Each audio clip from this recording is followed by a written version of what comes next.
नमस्कार, मैं सुनीता कथा मंथन में आप सबका स्वागत करती हूँ। कथा मंथन में आज सुनिए आशापूर्णा देवी जी का उपन्यास प्रथम प्रतिश्रुति का 20वां अध्याय। प्रथम प्रतिश्रुति से संबंधित सारे अध्याय आपको हमारी प्लेलिस्ट से मिल जाएंगे, जिसका लिंक आपको डिस्क्रिप्शन बॉक्स के साथ साथ एंड स्क्रीन पर भी मिल जाएगा। डिस्क्रिप्शन बॉक्स में आपको अन्य उपन्यास और कहानियों का लिंक हमारे ब्लॉग पर मिल जाएगा, जहां जाकर आप चेक कर सकते हैं। और हमारे दूसरे चैनल उन्नति की वाणी को भी आपका सपोर्ट चाहिए। प्लीज़ वहां जाकर के जो वीडियो अमेजिंग फैक्ट्स के बारे में अपलोड हो रहे हैं, आप उनको जाके देखिए और प्लीज़ सब्सक्राइब भी कर दीजिए। Thank you. चैनल का लिंक भी आपको एंड स्क्रीन पे और उसके साथ साथ हम आपको वहाँ पे जो वीडियो अपलोड हो रहे हैं हमारे कम्युनिटी टैब और डिस्क्रिप्शन बॉक्स में मिल जाएगा, जहाँ जाकर के आप चेक कर सकते हैं। अभी तक हमने देखा कि सत्यवती अपने ससुराल आ गई है, किंतु जब ऐसे ही उसकी सास जब उसके बाल बांधने बैठती है, अगर उसके ऊपर मुक्का चलाती है, तो वो उसको सावधान कर देती है कि आपको जो बोलना है बोलिए, किंतु मारिएगा नहीं। इस पर उन दोनों में बहुत झगड़ा हो जाता है। अब आगे रामकली त्रिवेणी के घाट पर आए थे। कोई रोगी देखने के लिए नहीं, योग था गंगा नहाने के लिए। अकेले ही पूरी नाव किराए पर ठीक करनी थी। भीड़ भरी नाव में चलना उन्हें पसंद नहीं। जरूरत होती है तो अपनी ही नाव ठीक करते हैं। पहले इस तरह से नाव पर एक बारगी अकेले जाना उनके लिए सहज नहीं था, क्योंकि नाव से कहीं त्रिवेणी या कटवा जाने की सुन सत्यवती ना छोड़ बंदा बन बैठती थी। लगी लगी घूमने वाली, निहोरा विनती करने वाली बेटी को टाल नहीं सकते थे, साथ लेना पड़ता। उसे साथ लेते तो नेड़ू और पुन्नू को भी। उन्हें छोड़कर सिर्फ अपनी ही बेटी को लेकर जाएं, नजर को खलने वाला ऐसा काम नहीं कर सकते थे। वे भी जाते। पानी में उन सबों को रामकली होशियार करते और नहान के बाद देवी देवता के दर्शन कराकर लौटते। घाट और बाट, नाव और मंदिर का प्रांगण नन्ही सी एक वाक्य वागिश लड़की की बोली से गूंज जाता। आज सिर्फ डांट देने की ही आवाज आ रही थी। छप छप गंगा की खुली छाती की ओर ताककर रामकली ने एक सांस ली। आसमान में उड़ने वाली चिड़िया पिंजरे में कैद होकर जाने कैसी है। पुन्नू की भी शादी ठीक हो गई है। पिछले कुछ महीने में दिन नहीं थे ब्याह के। ब्याह इसलिए रुका पड़ा था, लेकिन पुण्यवती और तरह की लड़की है। निहायत सत्य की रेयत थी वह, इसलिए शरारत करती फिरी, वरना वह बिल्कुल घरबार वाली लड़की। पुन्नू और पुन्नू जैसी लड़कियां पिंजरे की मैना होकर ही तो पैदा हुई हैं। लेकिन सत्य, वह तो कोई दूसरी कोई लड़की कहाँ देखी है वैसी रामकली ने आज तक। वह तो क्या और क्यों के सवालों से जानना ही चाहती है। खुली गंगा की ओर निहार कर रामकली के जी में फिर एक बार आया कि जमाने से उन्होंने गंगा नहीं नहाया। लगता है बड़े अरसे से फिर एक निश्वास निकला। मल्ला बीच में बोल उठा, बिटिया ससुराल में है मालिक। रामकली ने कहा हाँ। दो एक बार छप छप डांट चलाकर माजी ने फिर पूछा, अभी रहेगी? देखे, उन्होंने प्रसंग कर ऐसा कहकर इति कर दी। पुन्नू का ब्याह है, इसी में जो आशा की किरण दिख रही थी, वरना रहने के सिवाय और क्या। सदा वहीं रहेगी, यह चाहिए भी। मोक्षदा जैसा अपूर्व रूप और तेजी के लिए सदा ही बाप के घर रहकर जलती रहे। लड़की के लिए ऐसे भाग्य की कोई प्रार्थना नहीं करता। नहर में रहने वाली लड़की का मतलब ही है अभागिन लड़की। 30 त्योहार या ब्याह जनेऊ के भोज भात में कुटुंब सा आना, और इस आने में माँ का मन भर सकता है या बाप का नहीं। सो उसकी इति हो गई। लेकिन बेटी ही क्यों? बेटे का भी क्या फर्क है? बेटा घर रहता है, उस पर जोर चलता है, इतना ही। लड़के के बड़े हो जाने पर उससे मन भरता है भला? शायद इसलिए इंसान जीवन को सरस भरा हुआ रखने के लिए बार बार शिशु को बुला लाता है और उसके बाद भी रुपए के सूद में आश्रय ढूंढता है। नित्यानंदपुर से त्रिवेणी का घाट दूर नहीं है। माझी ने नाव को बांधा। घाट पर उतरते ही जिनसे पहले रामकली की भेंट हो गई वह था राणा का गोकुलदास। उसने दूर से ही रामकली को उतरते देखा और लपका। कीचड़ में ही अभूमि प्रणाम करके कृतार्थ हुआ गोकुलदास। विनय से पास आकर हंसते हुए कहा, आज अपनी कैसी खुशकिस्मती सरकार। रामकली ने मुस्कुराकर कहा, सवेरे सवेरे भाग्य की इतनी जय जयकार कैसे? गोकुल ने कहा, जय जयकार ना करूं मालिक, मुलाकात हो गई, नहीं तो मुझे नित्यानंदपुर जाना पड़ता। लीजिए चिट्ठी है। चिट्ठी? कलकत्ता से आई है? ताज्जुब है। रामकली हैरान हुए। हैरानी मगर जाहिर नहीं की। लिफाफे को उतारे हुए कपड़ों पर रखकर बोले, ठीक है। और सब खबर तो ठीक है ना? जी, आपका आशीर्वाद। और थोड़ा उस खुसाकर बोला, चिट्ठी कलकत्ता की है। हाँ, देख तो रहा हूँ। कंधे पर गमछा रखकर रामकली पानी में उतरे। उनके लंबे सोने से शरीर पर उगते हुए सूरज की कच्ची धूप दलमला उठी। गोकुल हाँ किए ताकता रहा। ताकते हुए सोचा, इस स्वर्ग का देवता ही जैसे, कैसा दिव्य शरीर। चिट्ठी की बात जी से निकालकर नहाया धोया। चिट्ठी को चादर की कोर में बांधकर रामकली मंदिर की ओर बढ़े। लाचार गोकुल फिर से प्रणाम करके विदा हुआ। कलकत्ता से किसकी चिट्ठी आई है, उसका यह कौतूहल नहीं मिटा। नाव पर बैठने के बाद ही रामकली ने खत को खोला। पढ़कर स्तब्ध हो गए। सुबह को रोशनी अपनी सारी चमक होकर जैसे सांझ सी मलिन हो गई। अभी अभी गंगा नहाकर निर्मल हुए रामकली जैसे किसी अपवित्र वस्तु के संपर्क में आ गए। चिट्ठी किसी जाने हुए आदमी ने ना लिखी थी, किसी अनजान आदमी ने लिखी थी। नीचे किसी का हस्ताक्षर भी ना था। उस बेनामी खत से संबोधन का ही बड़ा आडंबर था, लेकिन उतना तो नहीं। चिट्ठी ने में जो था कितना भयंकर था। बार बार पढ़ा, फिर उसे खोला उन्होंने। हरफ सुंदर, पंक्तियां सजी सजाई, दुरुस्त, इसमें शक नहीं चिट्ठी किसी पढ़े लिखे आदमी ने लिखी है। श्री श्री बाग देवी शरण से शुरुआत। मान्यवर, सादर निवेदन करूं कि आपकी कन्या बड़ी विपदा में पड़ी है। अपनी ससुराल में वे बहुत ही सताई जा रही है। बड़े अपमान और लांछन का जीवन बिता रही है। कहते जी सिहरता है, बदन कांपता है, फिर भी आपकी जानकारी के लिए लिख रहा हूँ।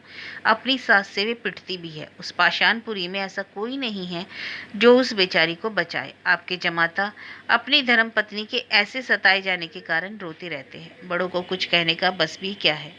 ऐसी स्थिति में आप अगर तुरंत उन्हें लिवा ले जाए तभी मंगल जालिए, नहीं तो क्या से क्या हो सकता है। यह सोचकर दिमाग चकरा जाता है। एक इंसान के फर्ज के नाते ही आपको यह सूचित कर रहा हूँ। धृष्टता के लिए क्षमा चाहता हूँ। ना, हस्ताक्षर तो नहीं है। चिट्ठी को धीरे से मुड़कर मिर्जई की जेब में रख दिया। धूप से चमकती धरती की ओर देखते रहे। दुनिया में इतनी रोशनी है, फिर भी दुनिया के लोग इतने अंधेरे में क्यों हैं? कौन लिखने वाला है चिट्ठी को? सत्य की ससुराल का कोई दुश्मन झूठ मूठ का दोष दिखाते हुए उनका बुरा करना चाहता है। मगर चिट्ठी पर तो कलकत्ता की मुहर है। कलकत्ता से ये चिट्ठी कैसे आई? सोचते सोचते आखिर रामकली एक निष्कर्ष पर पहुंचे। लिखने वाला अवश्य कलकत्ता आता जाता होगा और अपने को छिपाने के लिए वहां रहते हुए भी उसने ये चिट्ठी भेजी। फिर भी एक समस्या रही जाती है। पत्र में लिखा यह विभत्स समाचार सत्य है अथवा दुश्मन का झूठा प्रचार? रामकली खुद जाकर इसकी पड़ताल करे या किसी को भेजे? कोई दूसरा आदमी जाकर क्या भीतरी तथ्य का पता कर सकेगा? हाँ, किसी स्त्री को भेजा जाए तो हो सकता है।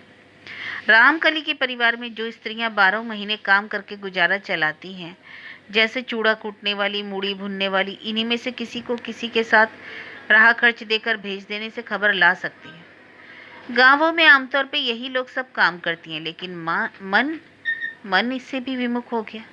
इनके द्वारा खबर मंगाने का मतलब है 7 गांवों में शोर होना। ईश्वर जाने क्या खबर लाएंगी और उसी से सारे गांव में चर्चा होगी। अलगा सत्य अगर खुद लिखती। चिट्ठी लिखने जैसी विद्या सत्य ने हासिल की है, लेकिन उससे लाभ? नेहर को अपना हाल लिखे ऐसी हिम्मत, ऐसी मजाल तो ना होगी। फिर लड़कियों के लिखने पढ़ने का क्या फायदा? स्थित प्रज्ञ रामकली कविराज का कलेजा कैसा तो उचाट हो उठा। आंखों के सामने सत्य का वह ओज भरा मुखड़ा नाच उठा और वही सत्य चुपचाप पिट रही है। यकीन करना असंभव है। ना, यह चिट्ठी झूठ है, दुश्मनों की करतूत है। नहीं तो सत्य को सताने की वजह भी क्या हो सकती है? मनुष्य खामखा ही ऐसा बुखार हो सकता है कहीं? और सिर्फ सास ही तो नहीं, उसके ससुर भी हैं। 1000 हो भले आदमी हैं, उनकी जान में ऐसा हरगिज नहीं हो सकता। यदि घर के लोग ही ना जा पाए तो बस्ती टोले के लोग कैसे जानेंगे?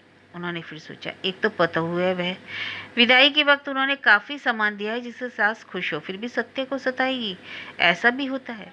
कहने में बुराई है, सोचने में बाधा नहीं। ब्याह ठीक करते समय बहुतेरे लड़कों में रामकली ने इसी लड़के को पसंद किया, सिर्फ इसलिए कि परिवार में आदमी कम है। उन्होंने छुटपन से ही गौर किया है, उनकी लड़की जिद्दी है, तर्रार है, नहीं झुकने वाली है। बड़े परिवार में सबका मन रखकर चलना शायद उसके लिए संभव ना हो, इसलिए यही ठीक समझा था। आखिर सत्य भी तो बाप की इकलौती ही है। घर जमाई की इच्छा उन्हें बिल्कुल नहीं थी। सिर्फ इतना ही सोचा था कि लड़का बिल्कुल वैसा ना हो, थोड़ा बहुत लिखा पढ़ा हो। उनकी यह साध मिटी थी, मिट भी रही थी। जमाई को छात्रवृत्ति मिली थी, संस्कृत पढ़ रहा था और लोगों से यह भी सुना, क्या तो वह अंग्रेजी सीख रहा है। उन्हें खुशी हुई। खुद कभी नहीं गए, मगर लोगों से हालचाल लेते रहते हैं। इतना जानकर वे निश्चित हैं कि सोहबत बुरों की नहीं है, बुरी लतों से वास्ता भी नहीं। सब कुछ तो ठीक ही है, फिर अचानक बिन बादलों की वह बिजली। उन्होंने फिर सोचा, यह करतूत दुश्मनों की तो नहीं है, लेकिन मन में जो बेचैनी उन्हें हुई, उन्हें बिल्कुल दबाकर निश्चित नहीं हो पा रहे थे। आखिर तय किया, एक बार स्वयं ही जाएंगे, इज्जत को बट्टा लगेगा। ससुराल में बहू के लिए रात ही तो मरुभूमि में ओएसिस है, मौत की पूरी जीवन में। इतना बड़ा दुर्जय मान क्यों ना हो, उस मान को घटाए बिना उपाय नहीं। सबके साथ यही है। रात में भुवनेश्वरी की रुलाई भी रोके ना रुक पाई। रामकली ने दूसरी चौकी से ही भाप लिया। जरा देर नींद में बहाने चुपचाप पड़े रहे, लेकिन अंत में रहना जब संभव नहीं हुआ, धीरे से बोले, नाहक ही क्यों रो रही हो। रुलाई का आवेग और प्रबल हो गया। रामकली ने कहा, बचपना ना करो, आओ इधर आओ, रो क्यों रही हो, कहो। आंखें पहुंचती हुई भुवनेश्वरी उठ आई। आकर पति के बिस्तर के एक किनारे बैठकर आंचल से आंखें पोंछने लगी। रामकली शुद्ध स्वर में बोली, तुम भी अगर औरों की तरह ही हो जाओ फिर तो लाचारी है। मुझसे अपराध इतना ही बन पड़ा कि मैंने कहा, पुन्नू के बिहा के सिलसिले में सत्य को कुछ दिन पहले ही लिवा लाऊंगा। मैं खुद जाऊंगा तो वे लोग ना नहीं कर सकेंगे, लेकिन इस आसान सी बात को ना समझकर सब लोग मिलकर ऐसा कर रही हो, जैसे कोई अमंगल घट गया। ताज्जुब है। वैसी कोई बात नहीं, भुवनेश्वरी ने किसी तरह से कहा, बच्ची के लिए जी उमड़ाया इसलिए। रामकली ने स्नेह गंभीर स्वर में कहा, ठीक ही हो रहा है, होना स्वाभाविक है, इकलौती बेटी है तुम्हारी, लेकिन रोने धोने से तो कुछ होता हवाना नहीं। माँ का जी उमड़ता है, बाप को कुछ नहीं होता। भुवनेश्वरी के लिए इसका जवाब देना संभव नहीं था। जरा देर में रामकली बोले, जाओ भगवान का नाम लेकर सो जाओ, कोशिश कर देखता हूँ यदि उसे ला सकूं। भुवनेश्वरी फिर रुलाई से टूट पड़ी।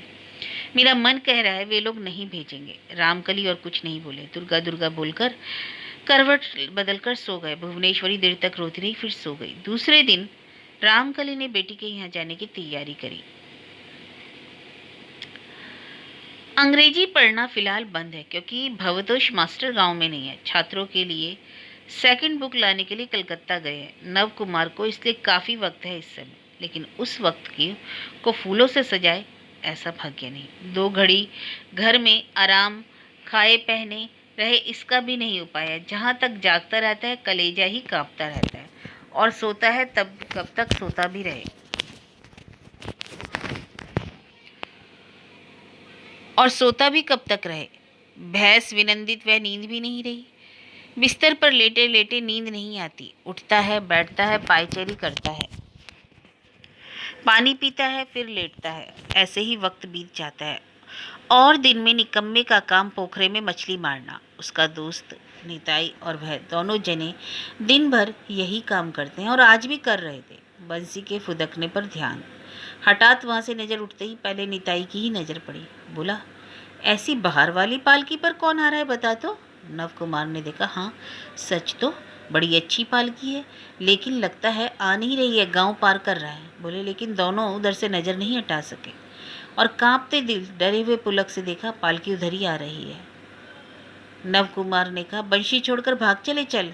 क्यों भाग चले, निताई बोला, मेरा मन कह रहा है पालकी नित्यानंदपुर की है। जानता है, अंदाज है, लड़की की विदाई के लिए भेजी होगी। निताई, मैं चलता हूँ। निताई ने उसकी धोती की कोर थाम ली।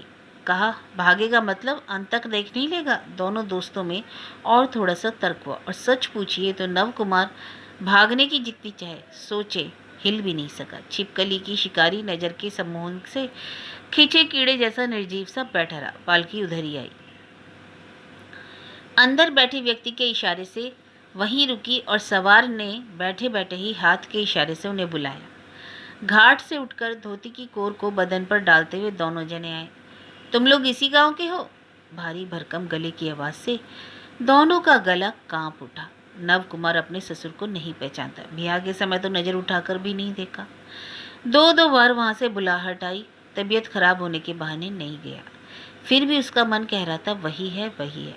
हाँ, वही थे। गर्दन हिलाकर उनके उत्तर देने के बाद उन्होंने पूछा, यहाँ के नाती हो या लड़के? निताई: जी मैं यहाँ का नाती हूँ। श्री कृष्ण दत्त मेरे मामा हैं। मेरा नाम है निताई चंद्र घोष और यह है नव कुमार बनर्जी मेरा मित्र। नव कुमार बनर्जी? रामकली की आंखों में बिजली की आभासी दौड़ आई। निश्चित हुए अनुमान ठीक निकला। फिर एक बारगी उन्होंने उसे एड़ी चोटी देख लिया, नारी सुलभ उसके लाल दूधिया रंग को देखा, आलता लगे से होंठ देखे और धूप से झुलसे टुक टुक लाल मुखड़े को देखा। उसके बाद पालकी से उतर पड़े। गंभीर गले से कहा, मैं हूँ रामकली चटर्जी। बैठ पड़ने का मौका मिलने से ही मानो उन दोनों की जान में जान है। झट बैठकर उन दोनों ने रामकली के चरण छुए। हो गया कहते हुए दोनों के ही माथे पर हाथ का जरा सा स्पर्श देकर रामकली ने एक बार निताई की ओर देखा और तब नवकुमार से कहा, यह जब आपके मित्र हैं तो इनके सामने बोलने में हर्ज नहीं है। मैं पूछता हूँ, इसी तरह मछली मारकर ही दिन बिताते हैं? नव कुमार की ठोड़ी छाती से सट गई, लेकिन कायस्थ कुल का निताई उससे ज्यादा चुस्त चालाक है, निर्भीक भी। उसने झटपट जवाब दिया, जी नहीं, और दिन दोपहर को हम लोग मास्टर के यहाँ पढ़ने जाते हैं। आज वे क्या पढ़ने जाते हैं? नव कुमार ने पीछे से मित्र की चिकोटी काटी ताकि अंग्रेजी पढ़ने की बात न कह दे। क्या पता मल्लेज भाषा की पढ़ाई के लिए यह खौफनाक आदमी कहीं बिगड़ ना उठे। लेकिन निताई ने मनाही नहीं मानी, बल्कि विनय ढके गर्व से ही कहा, जी अंग्रेजी। अंग्रेजी? बहुत खूब। कहाँ तक पढ़ी? जी फर्स्ट बुक, सेकंड बुक खत्म कर चुके हैं। अब सुनकर खुशी हुई। लेकिन आज पढ़ने क्यों नहीं गए? पूछा नव कुमार से गया, लेकिन जवाब दिया निताई ने, मास्टर साहब किताब लेने कलकत्ता गया। कलकत्ता? ओह, खैर आपसे एक बात पूछनी है। मैं जानना चाहता हूँ, गांव में आपके घर के कोई दुश्मन है? दुश्मन? नव कुमार हक्का बक्का सा ताकने लगा। दुश्मन? एलुकेशी के मुताबिक तो सारा गांव ही उनका शत्रु है। हाँ, शत्रु यानी जो आपका बुरा चाहता है, झूठा अपवाद फैलाकर आप लोगों को नुकसान पहुंचाना चाहता है। ऐसा कोई है क्या? नव कुमार ने ना करते हुए सिर हिलाया, किंतु तब तक निताई जवाब दे बैठा, जी गांव में तो सभी सबके दुश्मन हैं। ऊपर से ही हंसी। फिर नींबू की तो माँ के मिजाज से तो रहने दो। रामकली ने धीमे डांट बताई और मेघ भद्र स्वर में कहा, गांव के सबकी लिखावट पहचानते हो? कह सकते हो यह हरफ किसका लिखा है? मिर्जाई की जेब से चिट्ठी निकालकर उन्होंने थोड़ा सा फैलाया, लेकिन फैलाने की जरूरत भी क्या है? इन्हें तो मालूम है कि यह लिखावट किसकी है, भवतोष मास्टर की, और लिखने की प्रेरणा खुद निताई है। उसने मास्टर से नव कुमार की पत्नी की दुख गाथा कही थी विस्तार से, और भवतोष मास्टर ने कहा था, ठहरो ठहरो, मैं इसका प्रतिकार करता हूँ। साहबों के मुल्क में कभी कोई स्त्री जाति का सताया जाना बर्दाश्त नहीं करता। क्यों, पहचान पा रहे हो? दोनों ने जोरों से गर्दन हिलाई। अवश्य। ना करते हुए हाँ करके कौन सिंह के मुंह में अपने को डाले। ठीक है, मैं आपके घर ही जाता हूँ। आपके पिताजी घर पर हैं? जी। इस अस्फुट स्वर ने रामकली को निश्चित कर दिया, उनका जमाता गूंगा नहीं है। पालकी के कहारों को रामकली ने कुछ निर्देश दिया और उनसे बोले, चलिए आपके साथ इतनी दूर पैदल ही चलो। जी मैं दौड़कर घर पर खबर करता हूँ। कहकर मित्र निताई विश्वासघातक की तरह उसे अगाध पानी में छोड़कर दौड़ पड़ा।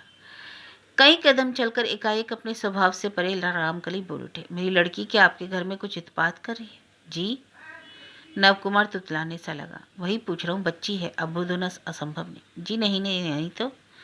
नव कुमार के पसीना छूट गया। धोती का जो छोर उसने बदन पर डाल रखा था उसी से वह आंसू पहुंचने लगा। रामकली ने धीमे से कहा, घबराने की कोई बात नहीं, मैंने तो कौतूहल से महज पूछा था। खैर मैं जिस काम से आया हूँ वह बताऊँ। आप मेरे जमाता हैं, घर में एक शुभ कार्य होने वाला है, इसलिए मैं बिटिया को लिवा जाना चाहता हूँ। ब्याह के समय अवश्य यथारीति न्योता आएगा, तब आपके पिताजी और आप आइएगा। घर की स्त्रियाँ आपसे वहाँ कई दिनों के लिए रहने का अनुरोध करेंगी। यह मैं आपको माता पिता से कह जाऊँगा। आप रहने के लिए तैयार होकर आइएगा।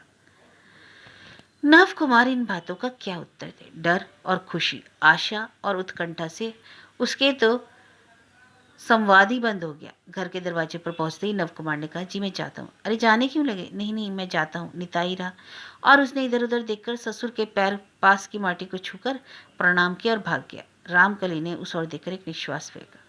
लिख पढ़ रहा है मगर आदमी बन रहा है क्या? एन इसी वक्त निताई नव कुमार के घर से निकला और नीलांबर बाबू ने दरवाजे के पास खड़े होकर मुस्कुराते हुए कहा, अच्छा समधी जी कहिए कैसे आना हुआ?